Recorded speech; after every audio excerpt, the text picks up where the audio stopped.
this sentence. Franz gifted Charlie a book, and inside the inscription read, "In 1940, I lost my only brother as a night fighter. On the 20th of December, 4 days before Christmas, I had the chance to save a B-17 from her destruction. A plane so badly damaged, it was a wonder that she was still flying. The pilot, Charlie Brown, is for me as precious as my brother was. Thanks, Charlie. Your brother, Franz." Franz Stigler never got much, but as he always said, he got something better. In 2008, with an Franz Brown.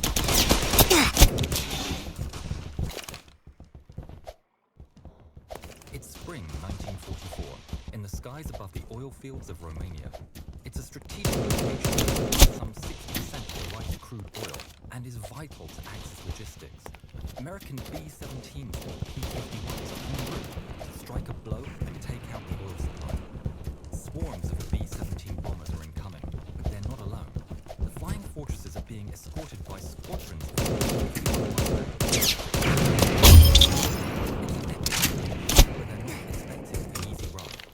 Inside the Mustangs, the cry of bandits goes up, and swarms of BF-109s are spotted. The battle is on. The P-51s are desperately trying to take the slower B-17s, and a bitter dogfight ensues. One of the P-51s is about to score a kill on the 109, when from behind, a German fighter appears and opens up with cannon fire from just 100 yards. The Mustangs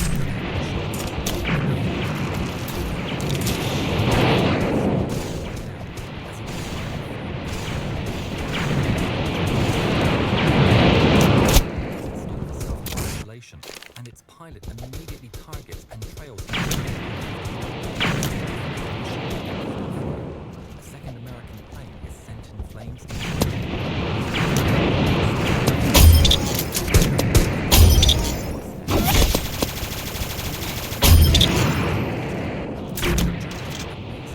It's evading most of the superb maneuvers and hard turns.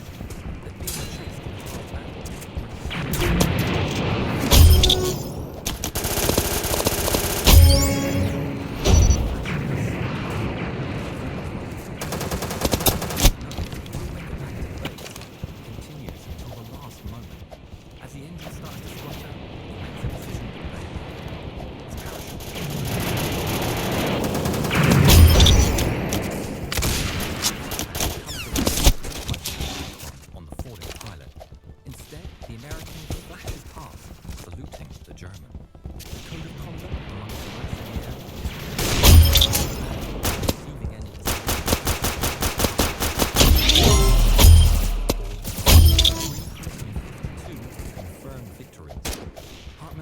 Most of his victories from the Soviet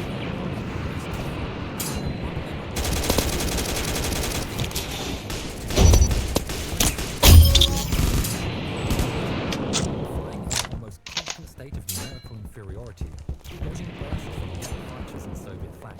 Hartmann had no fellow German. The Soviets are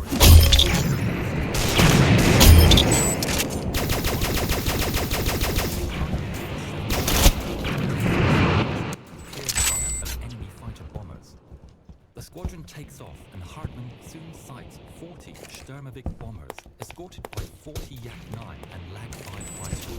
Eric leads his squadron, plunging from above like falcons onto their prey.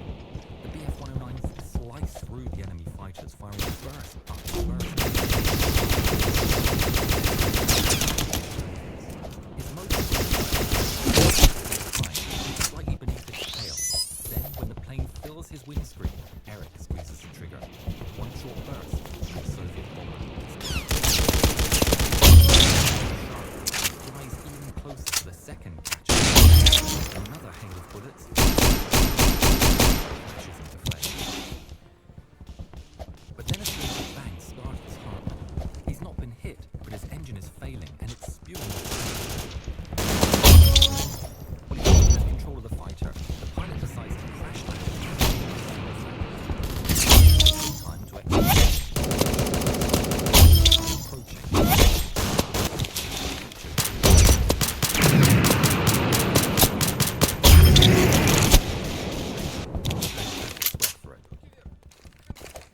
Soviets approach, he feigns injury, and the two have to load him onto a stretcher and then onto the bed of a truck.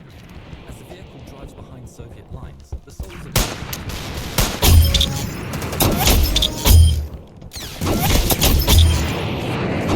then knocks the then jumps off the truck. Eric is startled, his voice booms out. The German sentry fires with his Mauser and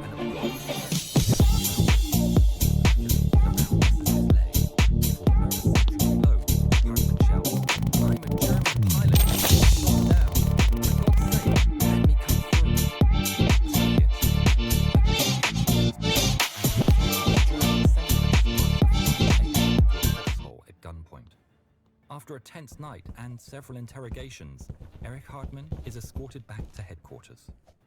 He claimed his 353 on the 8th of May 1945. Soviet Yak fighter shot down over Brno. Day after a long and brutal 6 years, the war in Europe ended. Hartmann and the JG-52 unit were ordered to surrender to the Americans, themselves to the US 90th Infantry Division.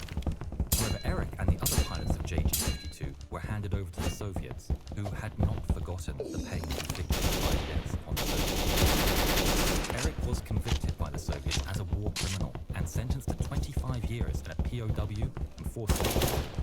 It was a brutal sentence, but one the Soviets considered fully justified given the devastation that wreaked upon the Soviet people. The end of captivity came when the Soviets wanted a trade agreement with the West, especially West Germany, and part of this deal was the release of all POWs. Hartmann returned to West Germany in 1955. After returning, he continued to serve in the Air Force, retiring in 1970 with the rank of colonel. He would continue to fly and would join his old Air Eagles with fly-ins, and naturally, he became a flying instructor. Erich Hartmann, the deadliest fighter ace of all time, took his last flight on the 20th of September 1993. In 1997, the Russian Federation posthumously quashed all the charges made on him by the Soviet Union. It's early June 30, south of Normandy. Civilians line the town streets, celebrating the arrival of the British soldiers. They hail them as liberators, gifting the rank-and-file men fresh produce in gratitude. It's a welcoming and uplifting sight.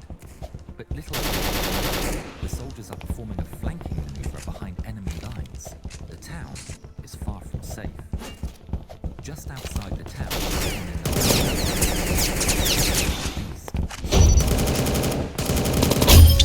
of the 2nd Company, 101st SS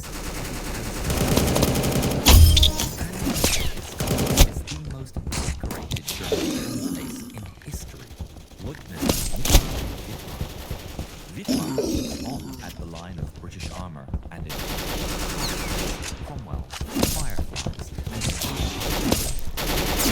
on the highway. They're taking position at a hill just beyond the town. Their advance caught him completely by surprise and thoroughly unprepared. His 15-tank company is down to 12 tanks, and they've had so many mechanical problems, only 2 are ready for immediate combat. But Wittmann feels his hands are tied. The British must have already seen him, and if they haven't, it's but a matter of time. Weighing his options, he retreats inside the Tiger's turret and makes a very simple order. The Tiger roars to life, bursting out of the bushes and racing towards the British forces. By sheer chance, an NCO in a half-track witnesses the pouncing Tiger and shouts over the radio, "For Christ's sake, get a move on! There's a Tiger running alongside us 50 yards away!" But it's too late. The Tiger crashes into the sea, emerging onto the highway behind the station. Wittmann's machine turns its turret and immediately fires upon a part of the Cromwell tank, destroying it with a single devastating hit from its mighty gun. The British panic, and by every which way, the Sherman Firefly starts to turn towards Wittmann, the only machine present capable of posing a danger to the German heavy tank. But it's facing the completely wrong way. Wittmann's expert loader is quicker than that vehicle can ever hope to turn. A muzzle flash lights up the highway, and the 88mm shell pierces the side of the Firefly. In the blink of an eye, it's reduced to a piece of flaming scrap, blocking the highway. The second operator arrives mere moments later from the opposite end of the field.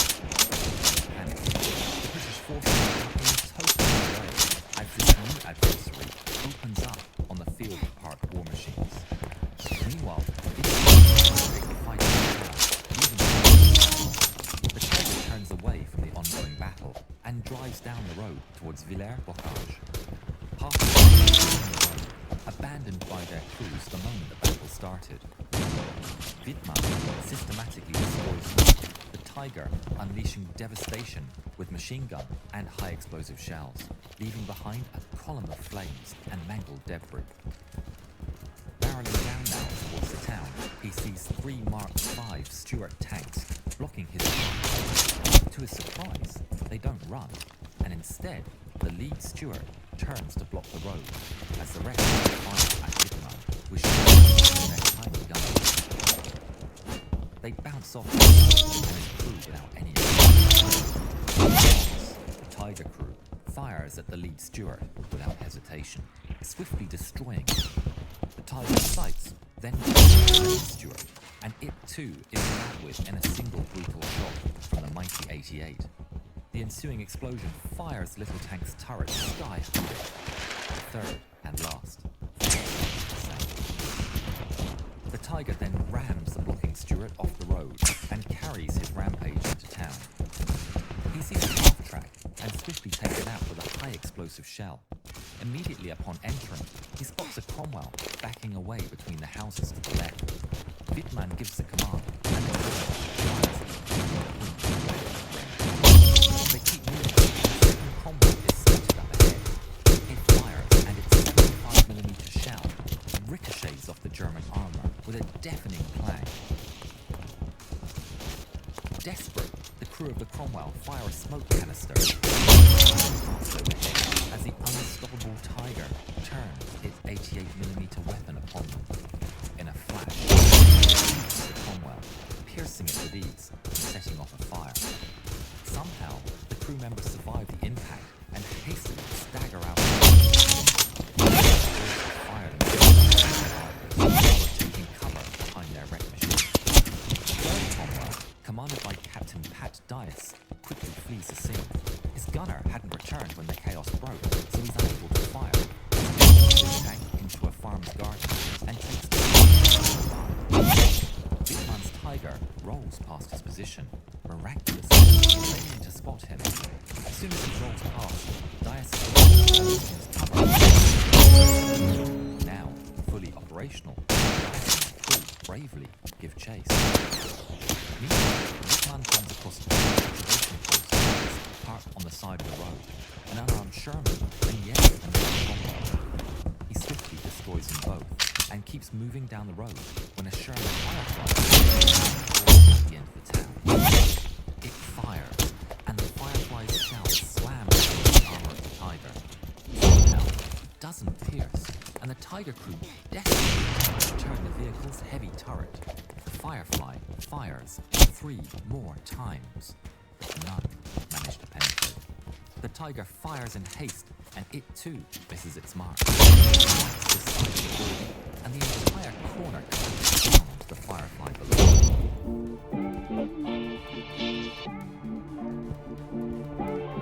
Aware now of how far he's gone, but besides, it's time to get... Haste, join our Discord down below. Okay, thank you.